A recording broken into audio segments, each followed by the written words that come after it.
I definitely think that writing characters who aren't like you is totally possible and doable. If you have an idea for something and it involves a character who's not like you and that you don't know about, it can feel a bit intimidating, but that's no reason that you shouldn't try to do it.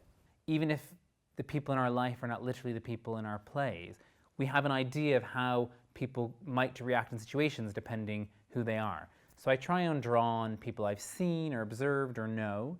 And I suppose the research I really do is about the world that character comes from, whether that's their occupation or an experience they've been through or a psychological aspect of their personality, which is going to be part of the play. So, for example, when I was doing a play which involved a mother-daughter relationship where the mom was in prison, I worked with people in prison. I worked with ex-prisoners. I worked with people in the care system. If you're doing biographical people, that's great, because if there's enough information on them, then it's joyful to be able to read their letters or read biographies about them, to just be able to stoke the fire in that way. Otherwise, if it's just purely invented people, I think I do end up trying to find the person in my life that is closest to them, so I can catch their voices. If you're a playwright, you're not a journalist.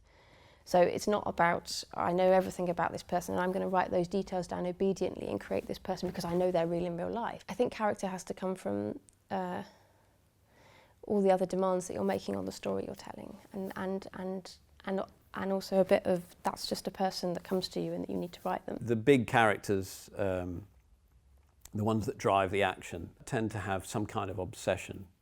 Can be big or small, some kind of thing that they have to achieve at all costs. They tend to be good ones to write because whenever they're on stage, they change the nature of what's happening. I think I tend to start with character first. Before I start writing the play, I will write as that character or I'll write about that character. I'll just do a lot of almost stream of consciousness style writing.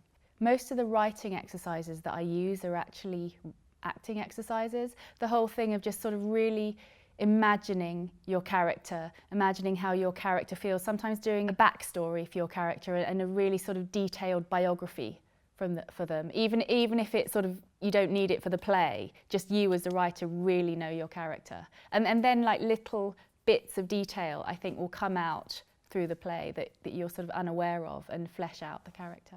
Sometimes I'll do an improvisation where I'll imagine I'm the character in a situation and just record something on my phone.